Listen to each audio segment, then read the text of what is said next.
Fresh ஷோக்கு வந்திருக்கோம். So ரொம்ப சந்தோஷமாக இருந்தது. எல்லாருடைய ரெஸ்பான்ஸும் அப்ரிஷியேட் பண்ணாங்க பயங்கரமாக. இந்த ஒரு ஹாலிவுட்டிஷான ஒரு அட்டெம்ப்ட்டு, அந்த ஸ்லாங்கு, இவங்களோட ஹார்ட் ஒர்க்கு, டேரக்டரோட ஆர்ட் ஒர்க் எல்லாமே பயங்கரமாக அப்ரிஷியேட் பண்ணுறாங்க. ஐம் ரியலி தேங்க்ஃபுல் இந்த ரெஸ்பான்ஸுக்கு. ஏன்னா எங்களோட ஃபர்ஸ்ட் ப்ரொடக்ஷன் கிங்ஸ்டன் வந்து ஒரு ரொம்ப ஆம்பிஷியஸான ஃபிலிம். ஒரு ரெகுலர் கமர்ஷியல் ஸ்க்ரீன் பிளே உள்ள ஃபிலிம் கிடையாது. It's something very different. So ஒரு இங்கிலீஷ் படம் மாதிரி ஒரு ட்ரையல் பண்ணியிருந்தோம். And I'm very happy that they have received it so well, and I'm thankful. Thank you so much. And Deputy Kamal direct பண்ணிருக்காரு.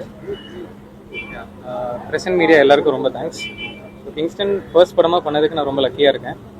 எல்லாரோட ஃபீட்பேக்கும் ரொம்ப பாசிட்டிவாக இருக்குது. படத்துக்குள்ளே போக கொஞ்சம் டைம் ஆனாலும் செகண்ட் ஆஃப் எக்ஸ்பீரியன்ஸ் எல்லாருக்கும் நல்ல ஒர்க் ஆயிருக்கு. I'm very thankful for it. இந்த மாதிரி ஒரு வாய்ப்பு கொடுத்த ஜிவி சாருக்கும் ஜி ஸ்டுடியோஸ்க்கும் ரொம்ப நன்றி.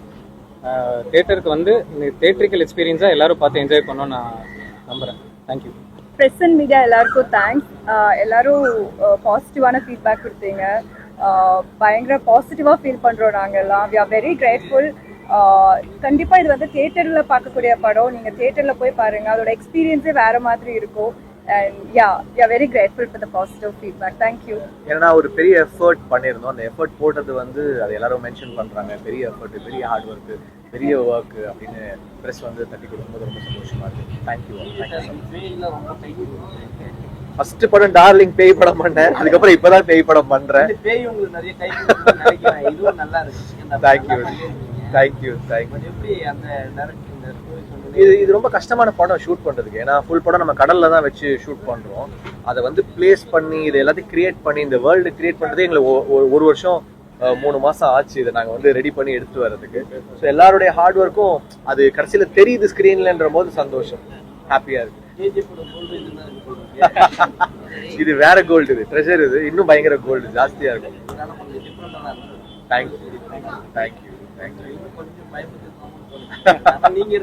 அட்வென்ச்சர் ஃபிலிம் இது. செகண்ட் டைம் பேச்சுலர் மேடம் கூட சேர்றீங்க. என்ன அடுத்த பார்ட் ரெடியா வந்துட்டாங்களா? இல்ல கிங்ஸ்டன் 2 தான் ரெடி பண்ணி. சரி. அந்த பேயை வந்து காட்டி வச்சீங்க. அது எதுல இருந்து ரெஃபரன்ஸ் எடுத்தீங்க?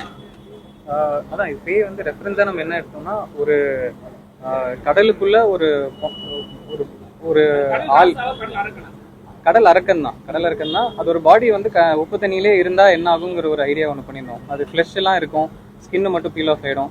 ஸோ ஹாஃப் ராட்டனாக இருக்கணுங்கிற ஒரு ஐடியா இருந்துச்சு. ஸோ அதுலேருந்து எடுத்து சின்ன சின்ன படத்தோட எலிமெண்ட்ஸ்லாம் ஆட் பண்ணியிருக்கோம். படத்தில் பார்த்தீங்கன்னா கடல் அட்டைன்னு ஒரு விஷயத்தை இன்ட்ரடியூஸ் பண்ணியிருக்கோம். ஸோ அது கொஞ்சம் அங்கங்கே வரும், போன்ஸ் கொஞ்சம் தெரியும். ஸோ அந்த மாதிரி இந்த லேண்ட்ஸ்கேப்பில் ஒரு ஹாஃப் ராட்டன் கிரீச்சர் இருந்தால் எப்படி இருக்குங்கிறது தான்.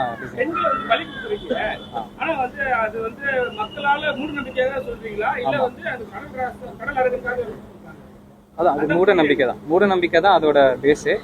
அது சொல்ல வந்த கருத்தும் என்னன்னா, நம்ம சொசைட்டியாவும் தப்புன்னு தான் சொல்றோம். ஆமா, சொசைட்டியாவும் நம்ம வந்து ஏதாவது ஒரு பிரச்சனையாச்சுன்னா முதல்ல அந்த பெண் சமூகத்தை ஈஸியா அட்டாக் பண்ணிடுறோம், இல்ல அவங்கள ரிஸ்ட்ரிக்ட் பண்ணிடுறோங்கிறது தான் இந்த லேயர்ல மீன் பண்ண ட்ரை பண்றது. நம்ம ஊருக்கு ஏதோ பிரச்சனை அப்படின்னா கூட சம்மந்தமே இல்லாம இப்படி ஒரு விஷயத்த பண்றாங்க. அது ஒரு மூட நம்பிக்கை வரும். ஒரு கிராமத்துல ஒரு 40 வருஷமா ஒரு பிரச்சனை இருக்கு அப்படின்னா அதை சரி பண்றதுக்கு அவங்க என்னென்ன பண்ண முடியுமோ பண்ணுவாங்க. அதுல இது மூட நம்பிக்கையில இது ஒண்ணு, அது தப்புன்னு தான் நம்ம சொல்றோம்.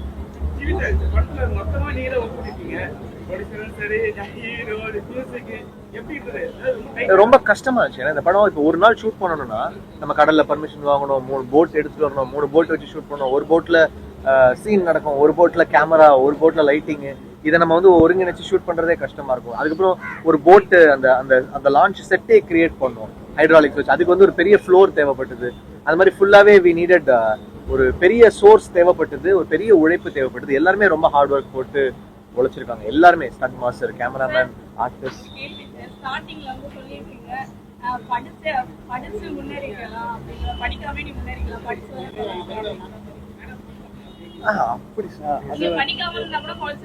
அதான் அது வந்து என்னன்னா, இப்போ இந்த ஊர்ல இருக்கிறவங்களோட வாழ்வியல் என்ன நம்ம காட்டுறோம். ஸோ அவங்க வந்து ஒரு எப்படி சொல்ற, ஒரு எந்த ரிசோர்ஸும் இல்லாத ஒரு கிராமத்தில் இருக்கிறவங்க தான் இவங்க. ஸோ அவங்களுக்கு அவங்களால படிக்கவும் முடியல, படிக்காம ஒரு கஷ்டப்பட்ட லைஃப்ல தான் இருக்காங்க. அவங்களுக்கு அந்த பையனை பார்க்கும்போது அவங்க மென்டாலிட்டியில அப்படி அவனை சொல்லுவாங்க, படிச்சிருந்தா கூட படிக்கலனா கூட எங்களை மாதிரி நீ ஏதோ பண்ணியிருப்ப, படிச்சதுனால நிறைய கேள்வி கேட்பான் பாரு. அப்படிதான் நம்ம வந்து அதை கருத்தா சொல்ல. ஆமா, அந்த ஊர்ல இருக்கிறவங்களுக்கு அதுதான் ரெஸ்ட்ரிக்ஷன். அவங்க வந்து ப்ராப்பரான எஜுகேஷன் கிடைச்சு வேற வேலைக்கு போய் அப்படி போல.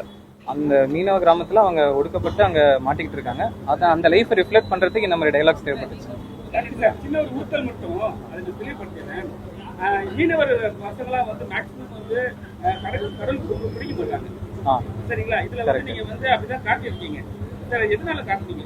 இல்லை, அது அந்த பர்டிகுலர் கேரக்டருக்கு தான் நம்ம காட்டியிருப்போம். அவன் ஸ்டார்டிங்லேருந்தே கொஞ்சம் பயம் ஜாஸ்தியாக இருக்கிற கேரக்டராக இருக்கும். இவங்க இது இப்போ சாதாரணமாக மீன் பிடிக்க போகிறது வேற. இப்போ நம்ம பார்த்தீங்கன்னா ஃபர்ஸ்ட் ஹாஃப்ல மீன் பிடிக்கிற ஃபர்ஸ்ட் ஹாஃப்ல இவங்க அந்த ஸ்மகிள் பண்ணுற எபிசோட்ஸ் இருக்கும். அதில் வந்து இந்த மாதிரி எந்த காட்சியும் இருக்காது. செகண்ட் ஹாஃப்ல இவங்க போகிறதே உள்ளே போனால் எவனும் உயிரோடு திருப்பி வந்ததில்லைங்கிற மாதிரியான கடலுக்குள்ளே போகிறாங்க. ஸோ போகும்போதே அந்த பயம், இது ஒரு ஃபேண்டசி. அது இப்போ நஜம் கடல் மீன் பிடிக்க நார்மலாக அவங்க போகல, ஒரு அமானுஷ்யமான கடலில் இது வரைக்கும் போய் எவனும் உயிரோட வராத கடலில் போகிறான். ஹீரோ அந்த முடிவு எடுத்துட்டு போறாரு. இவர் கூட இருக்கிறவர் அங்கே போனால் எப்படா வர முடியும், எனக்கு பயமா இருக்கு அப்படின்றான். ஸோ அவன் பயத்துக்காக அதை எடுத்துட்டு போறானே தவிர அந்த எக்ஸ்ட்ரீம் ஃபியர், எக்ஸ்ட்ரீம் சுச்சுவேஷனுக்கு அவன் அப்படி பண்றாங்கிறது தான்.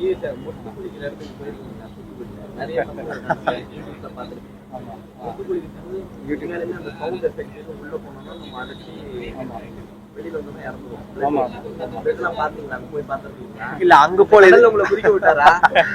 கடல்ல ஒர்க் பண்ணோம், பட் சேஃபா தான் பண்ணோம். நாங்க வந்து அவ்வளோ டீப்பாவோ இல்ல அதுக்குள்ள போல, நாங்க ஒரு கெனால்ல ஷூட் பண்ணோம். ஆமா, அது ஒரு பெரிய உலகம். அது இன்னொரு பிரச்சனையை நம்ம அதை கடந்துட்டு தான் இருக்கோம். கரெக்ட். டெய்லி தினமும் நம்ம பார்த்தா இருக்கும், இறப்பும் வந்துட்டு இருக்கு. கரெக்ட். இந்த படத்து மூலமா அந்த கடல் அந்த மீனவர் சமுதாயத்துக்கு ஏதாவது யூஸ்ஃபுல்லா இருக்கிறதுக்கான வாய்ப்பு இருக்குமா? அந்த ஆட்கள் கூப்பிட்டு மீனவர் சமுதாயத்தை கூப்பிட்டு பார்க்குற மாதிரியான டெஃபினட்டா காமிக்கலாம், பண்ணுவோம். இது ஒரு பேரலல், அதாவது நம்ம ஒரு ஃபேண்டசி கதையை தான் சொல்லியிருக்கோம். ஆனால் இதில் நம்ம என்ன சொல்ல வரோம்னா, ஒரு மீனவ கம்யூனிட்டியில் அவங்க நார்மலாக மீன் பிடிச்சிட்டு போயிட்டு வர அந்த ஜேர்னியே அவ்வளோ பெரிய அட்வென்ச்சர். ஆக்சுவலாக நம்ம வந்து அதுக்கு மேலே அந்த கடலில் போய் இருந்தால் எப்படின்னு நம்ம ஒரு ஐடியா பண்ணியிருக்கோமே தவிர, அவங்களோட டே டு டே லைஃப்பில் இருக்கிற அட்வென்ச்சர் தான் நம்மளுக்கு ஃபேசினேஷனாக இருக்குது. அதே மாதிரி இந்த கடலட்டுங்கிற மேட்ரு இதெல்லாமே நம்மளுக்கு புதுசாக இருக்குது, பட் அவங்களோட வாழ்வியலில் ஒன்றா இருக்கிற விஷயம். ஸோ அதை வெளில எக்ஸ்போஸ் பண்ணி ஒரு படமாக பண்ணுறது தான் என்னோட ஐடியா. நீச்சல் தெரியுமா? அங்க வந்து கண்டிப்பா நீங்க தான் பாத்தீங்களே ஷார்ட்ல ஃபுல்லா முங்கு நீச்சல் அடிச்சிட்டு இருக்காரு, அண்டர் வாட்டர்ல போயிட்டு இருக்காரு. நீச்சல் தெரியும்.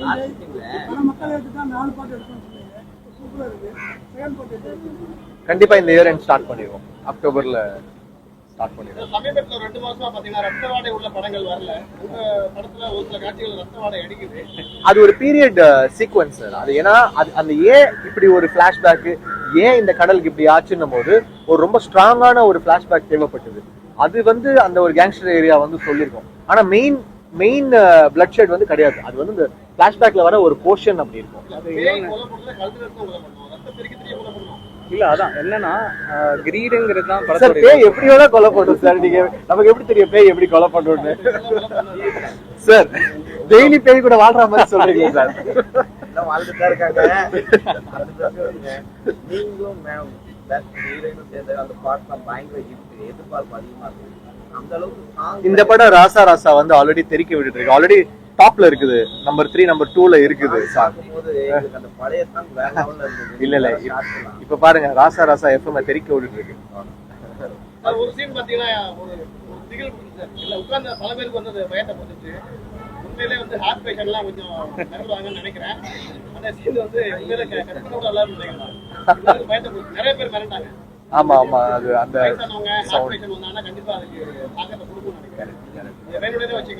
சார் பயமுறுத்துறதுக்கு ஒரு பேய் படத்துல டிஃபரெண்டா இந்த மாதிரி சீக்வென்சஸ் இருக்கும். ஓகே இதுக்கு எனக்கு பதிலே இல்லையே. நீங்க தான் ஒரு क्वेश्चन கேட்கவே மாட்டீங்க என்கிட்ட.